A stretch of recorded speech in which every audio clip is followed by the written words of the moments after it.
ഫെബ്രുവരി മാസം 10-ാം തീയതിയാണ് നമ്മൾ ഇവിടെ രാപ്പകൽ സമരം ആരംഭിച്ചത്. 20-ാം തീയതി മുതലാണ് നമ്മൾ പണിമുടക്ക് പ്രഖ്യാപിച്ചുകൊണ്ട് ഒരു പണിമുടക്ക് സമരത്തിലേക്ക് സംസ്ഥാന വ്യാപകമായി അങ്ങനെ ഒരു ആഹ്വാനം ചെയ്തുള്ളൊരു പണിമുടക്കിലേക്ക് പോയി. പക്ഷേ സമരം ചെയ്ത ആളുകൾക്ക് ഫെബ്രുവരി മാസത്തെ ഓണറേറിയം ഇൻസെന്റീവ് കിട്ടിയിട്ടില്ല എന്നത് ഒരു യാഥാർത്ഥ്യമായി വന്നിരിക്കുകയാണ്. ഇവിടെ ഈ സമരപ്പന്തലിരിക്കുന്ന ബഹുഭൂരിപക്ഷം ആളുകൾക്കും ₹1 പോലും ഫെബ്രുവരി മാസത്തെ ഓണറേറിയം ഇൻസെന്റീവ് കിട്ടിയിട്ടില്ല. സംസ്ഥാന വ്യാപകമായിട്ടുണ്ട്. ഇന്ന് ആലപ്പുഴ ജില്ലയിൽ അവിടെ ജില്ലാ പ്രോഗ്രാം ഓഫീസർ അടുത്ത് അത് അന്വേഷിക്കാൻ ചെല്ലുകയും അദ്ദേഹം അതിനകത്ത് വ്യക്തമായ മറുപടി കൊടുക്കാതിരിക്കുകയും ചെയ്തതിന്റെ ഫലമായി ഇന്ന് അവിടെ ഉപരോധം ഏർപ്പെടുത്തുകയും ആശാവർക്കർമാർ ആലപ്പുഴ ജില്ലാ പ്രോഗ്രാം ഓഫീസർ DPMന്റെ ഓഫീസ് ഉപരോധിക്കുകയും അതിന്റെ അടിസ്ഥാനത്തിൽ നാളെ മുതൽ അതിന്റെ കാര്യങ്ങൾ അന്വേഷിച്ച് നടപടിയെടുക്കാമെന്ന് പറഞ്ഞിട്ടുണ്ട്. സമാന സാഹചര്യമാണ് ഇവിടെ ഇരിക്കുന്ന ആളുകൾക്കുള്ളതും മറ്റ് ജില്ലകളിലും. ഇപ്പൊ സമരം ചെയ്ത ആളുകൾക്ക് നമുക്കറിയാം തുച്ഛമായാണ് തുക. മാത്രമല്ല മന്ത്രി പ്രഖ്യാപിച്ചു കഴിഞ്ഞ ഓണറേറിയത്തിന്റെ മാനദണ്ഡങ്ങൾ എടുത്തു മാറ്റിയെന്ന്. അപ്പോൾ ഓണറേറിയത്തിന്റെ മാനദണ്ഡങ്ങൾ എടുത്തു മാറ്റിയെങ്കിൽ എല്ലാ ആളുകൾക്കും ഓണറേറിയത്തിന് അർഹതയുണ്ട് എന്ന് തന്നെയാണ് അതിന്റെ അർത്ഥം. അപ്പോ വളരെ പ്രതികാര നടപടിയുടെ ഭാഗമായി ആളുകളെ തെരഞ്ഞുപിടിച്ച് ചില PHSകളിൽ ആർക്കും തന്നെ ലഭിച്ചിട്ടില്ല എന്നുള്ളതാണ്. അങ്ങനെ മറ്റു സ്ഥലങ്ങളിൽ തെരഞ്ഞുപിടിച്ച് ഇവിടെ വന്നിരിക്കുന്ന ആളുകൾ ആരാണെന്ന് കൃത്യമായി മനസ്സിലാക്കിക്കൊണ്ട് ആണ് അത് ചെയ്തിരിക്കുന്നത്. അപ്പം നമ്മൾ കാണുകയാണ് പല തരത്തിലാണ് ഇവിടെ സമരത്തിന് വരുന്ന ആളുകളെ പ്രതിരോധിക്കുന്നത് ഗവൺമെന്റ്. നമ്മുടേത് വളരെ ഒരു ചെറിയ ആൾക്കൂട്ടമാണെന്നും ചെറിയ സംഘടനയാണെന്നും ഒന്നും ചെയ്യാൻ കഴിയില്ലെന്ന് പറയുകയും മറുവശത്താകട്ടെ വലിയ സന്നാഹങ്ങൾ ഒരുക്കിക്കൊണ്ടാണ് ഈ വരുന്ന ആളുകളെ പോലും തടയാൻ ശ്രമിച്ചുകൊണ്ടിരിക്കുന്നത്. അപ്പൊ എത്രത്തോളം ഒരു ബുദ്ധിമുട്ടേറിയ സാഹചര്യമാണ് നമ്മൾ കടന്നു പോകുന്നത് വളരെ പ്രധാനപ്പെട്ടതാണ്. പിന്നെ ഇപ്പൊ സാർ ഇവിടെ സൂചിപ്പിച്ച ഓണറേറിയം സംസ്ഥാനത്തിന്റെ ഉത്തരവാദിത്തമാണ്.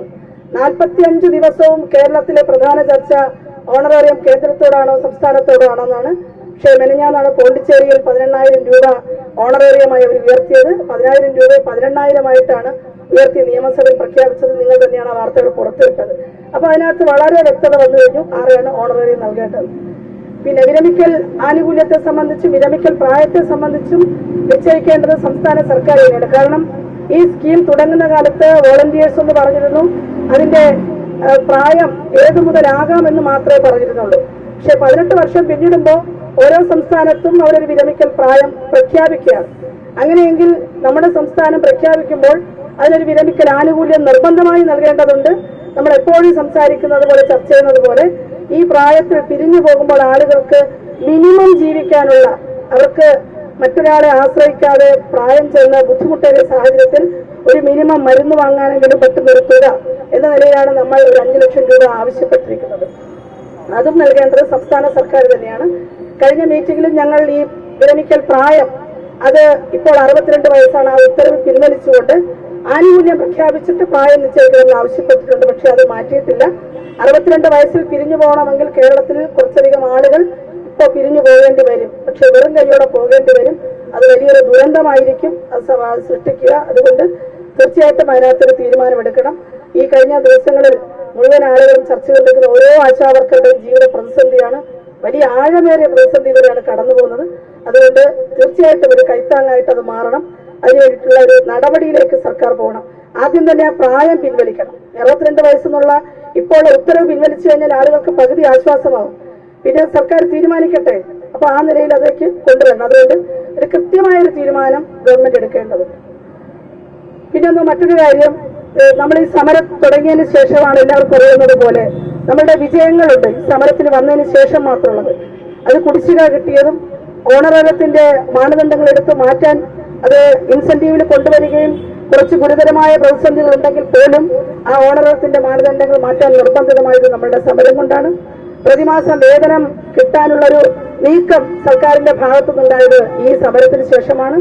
അതോടൊപ്പം തന്നെ പാർലമെന്റിലെ ഇരു സഭകളിലും ഈ വിഷയം ഉന്നയിക്കുവാനും കേന്ദ്ര ആരോഗ്യ മന്ത്രിയുടെ വേതനം വർദ്ധിപ്പിക്കുന്നുള്ള പ്രഖ്യാപനം വരുത്തുവാനുള്ള ഇടം നൽകിയതും ഈ സമരത്തിൽ തന്നെയാണ്.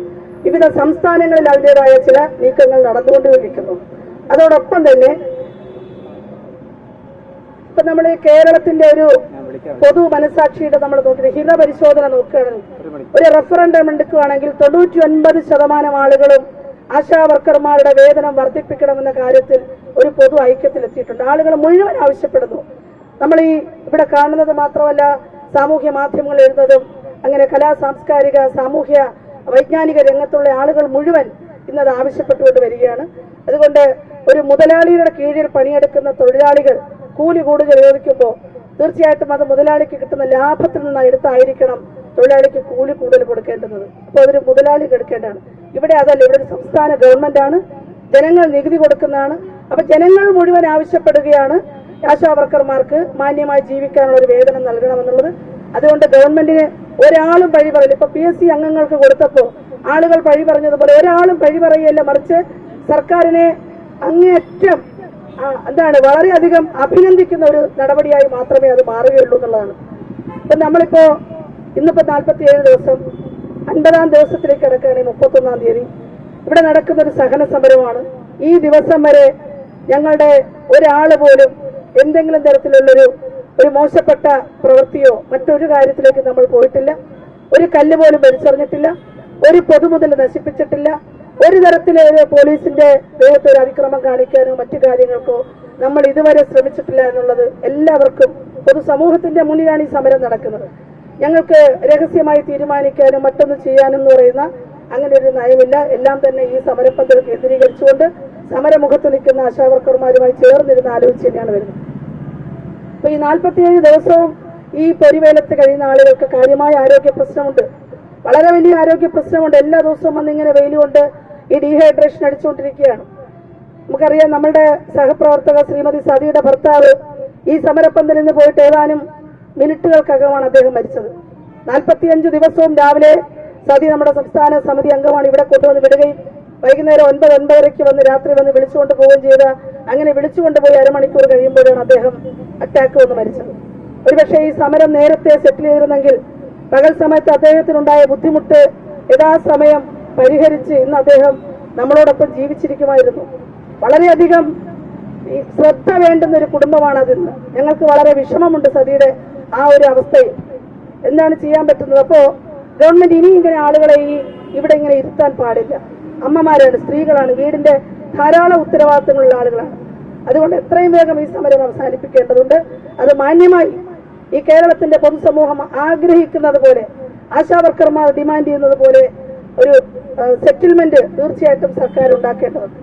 അപ്പൊ ഞങ്ങൾ ഈ 50-ാം ദിവസം, കാരണം ഞങ്ങൾ നടത്തുന്ന സമരം നേരത്തെ പറഞ്ഞു, അത് നമ്മളിൽ തന്നെ വേദനയുണ്ടാക്കുന്ന വിഷമമുണ്ടാക്കുന്ന സമരം. ഇപ്പോ നിരാഹാര സമരം 80-ാം ദിവസം ഞങ്ങളുടെ സംസ്ഥാന general secretary Shrimati MA Bindu ആ നിരാഹാരത്തിന് നേതൃത്വം കൊടുത്തുകൊണ്ട് ഇവിടെ 7 ദിവസം നിരാഹാരം അനുഷ്ഠിച്ചു. അത് കഴിഞ്ഞ് അടുത്തയാൾ നിരാഹാരം അനുഷ്ഠിച്ചു. നിങ്ങൾ കാണുന്ന 54-ഉം 55-ഉം വയസ്സുള്ള അമ്മമാരാണ് സമരം ചെയ്യുന്നത്. ഇതുപോലൊരു കൊടും ചൂടിൽ എത്ര ദിവസം ഇങ്ങനെ പട്ടിണി കിടക്കാൻ പറ്റും? ഒരു പട്ടിണി സമരമാണ്, അതൊരു സ്വയം പീഡയാണ്. അപ്പൊ ഞങ്ങൾ തീരുമാനിച്ചിരിക്കുന്നത് ഈ 50-ാം ദിവസം ആശാവർക്കർമാർ, സ്ത്രീകൾ ഞങ്ങൾ മുടി മുറിച്ചുകൊണ്ടുള്ള ഒരു പരിപാടി, ഞങ്ങളിവിടെ സമരപരിപാടി എടുക്കുകയാണ്. അപ്പൊ എല്ലാവരും അന്നേ ദിവസം ഈ സമരപ്പന്തലിൽ ഞങ്ങളുടെ മുടി മുറിച്ചുകൊണ്ട് ഞങ്ങൾ ഈ സമരത്തിന് നേതൃത്വം കൊടുക്കും. കേരളം തീരുമാനിക്കട്ടെ, ഇതാണ് ഞങ്ങൾക്ക് പറയാനുള്ളത്.